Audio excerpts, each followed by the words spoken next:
Hi students, आप सभी का इंडियन एजुकेशन 09 में मैं आलोक मिश्रा आप लोग का बहुत बहुत स्वागत करता हूं।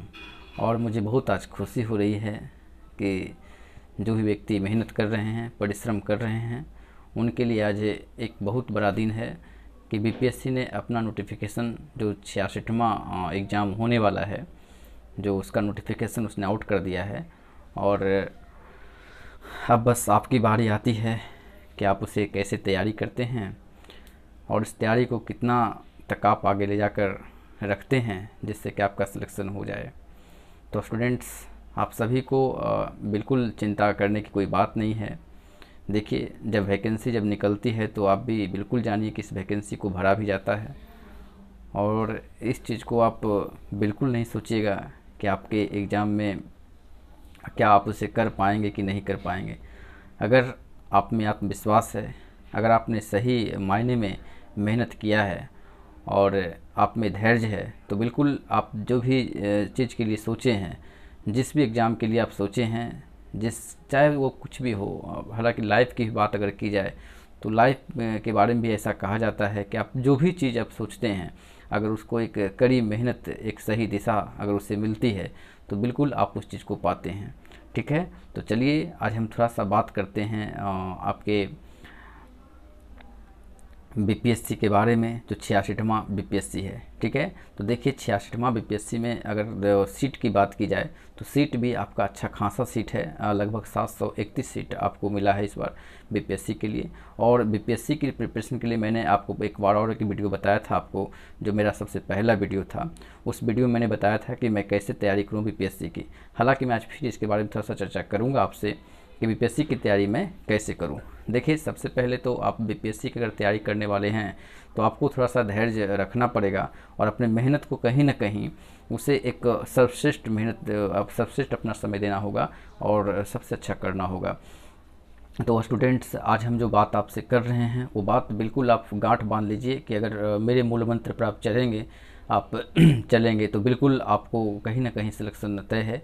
और इस तरह से आप मेहनत कीजिए। जैसे कि देखिए, बीपीएससी में सबसे पहले जानिए कि सिलेबस क्या है। तो सिलेबस, जो भी सिलेबस आपके हैं, आप जनरली बात जानते हैं, सिलेबस ये होता है कि उसमें सारे सब्जेक्ट जीके जीएस रहते हैं और मैथ भी कुछ पूछा जाता है हल्का फुल्का, उसका रीजनिंग रहता है उसमें कुछ। ये सारे क्वेश्चंस मिला करके लगभग 150 क्वेश्चंस का आपका बीपीएससी का पीटी होता है। उसके बाद मेंस की परीक्षा होती है और इंटरव्यू होती है, फिर आपका सिलेक्शन होता है।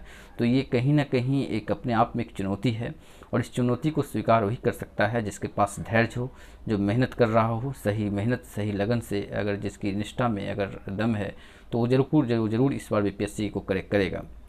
तो स्टूडेंट्स, मेरा मानना है कि आप इस बार सिलेबस को जानते हुए आप बिल्कुल अच्छे मेहनत से एक रणनीति से तैयारी कीजिए और इस बार आप बिल्कुल सक्सेस होइए।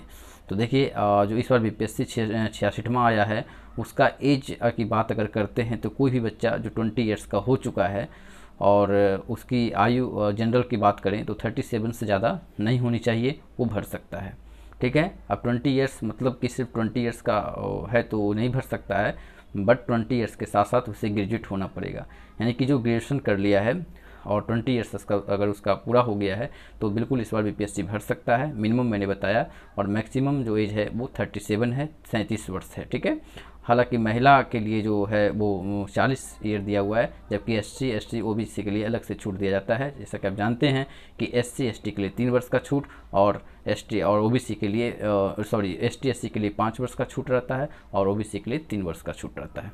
ठीक है, तो देखिए आज अगर बात करें इसमें जनरल सीट कितना है, तो जनरल का सीट 308 है, यानी कि 308 है। ओबीसी का 68 है और ईओबीसी का 139 है, जबकि ओबीसी फीमेल की बात करें तो वो 16 सीट है। ठीक है, और ईडब्ल्यूएस, जैसे कि आप जानते हैं कि इसमें नया जोड़ा गया है, पिछले बार भी था। ईडब्ल्यूएस जो है वो इकोनॉमिकल वीकर सेक्शन, उसमें आपको मिला है 69 सीट, यानी कि 69 सीट मिला है। और एससी के लिए 125, एसटी के लिए आपका 60 सीट है। ठीक है, तो इस तरह 60 सीट है। तो इस तरह से आपको बीपीएससी 66वां का आपका नोटिफिकेशन जारी हो गया है। इसका जो देखिए भरने का डेट और लास्ट डेट, इस दोनों को अंतर में रखिएगा। तो सबसे बड़ी यहाँ पर बात होती है कि आप इसकी तैयारी कैसे करते हैं, इसकी तैयारी आप किस तरह से करते हैं, और क्या सिर्फ फॉर्म भरते हैं या फिर इसको निकालने का अंदर से ये मतलब है भी कि मैं निकाल सकता हूँ। ठीक है, हालांकि वो व्यक्ति जो इस बार अच्छे से तैयारी कर रहे हैं उनके लिए एक फ़ायदा है कि अगर वो बीपीएससी का एग्ज़ाम देते हैं तो सरकार शायद उन्हें 50,000 रुपये पीटी निकालने के बाद देती है कि आप मेंस की अच्छे से तैयारी कीजिए, अच्छी कोचिंग कीजिए। इसके लिए भी राज्य सरकार नीतीश कुमार ने ऐसा ऐलान किया है।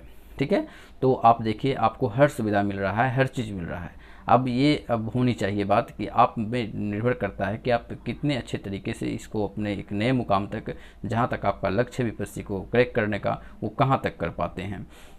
उसके बाद देखिए जो नेक्स्ट हम बात करेंगे वो करेंगे एनटीपीसी के लिए। और आप जानते हैं कि एनटीपीसी का जो एग्ज़ाम है वो बहुत ही ज़्यादा बवाल होने के बाद, या यूँ कहें कि बहुत ज़्यादा लोगों की आवाज़ें उठी, उसके बाद कहीं ना कहीं ये सरकार इस पर ध्यान दिया। ठीक है, तो हम बात करेंगे अगर एनटीपीसी एग्ज़ाम की जो रेलवे की होती है और ग्रुप डी की होती है, तो ग्रुप डी का सबसे पहले मैं बता देना चाहता हूँ कि रेलवे में सबसे पहले एनटीपीसी का ही एग्ज़ाम होगा। एनटीपीसी जो होता है वो नॉन टेक्निकल पॉपुलर एग्जामिनेशन होता है।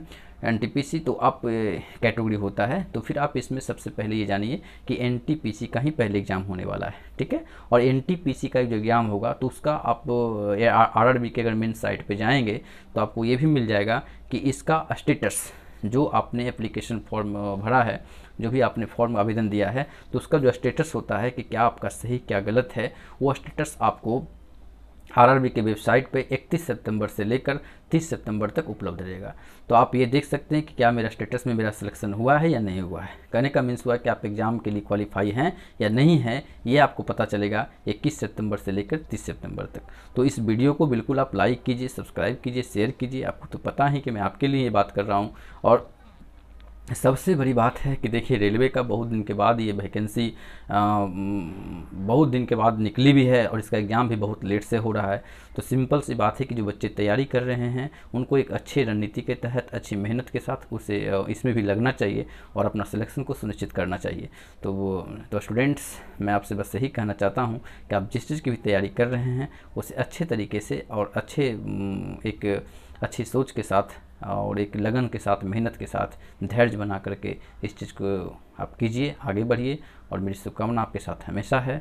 तो चलिए, अब मैं ज़्यादा आपका समय नहीं लूँगा, बस अपने तैयारी में रखिए। और मैं नए नए वीडियो आपको हमेशा डालते भी रहता हूँ, आप जानते ही हैं।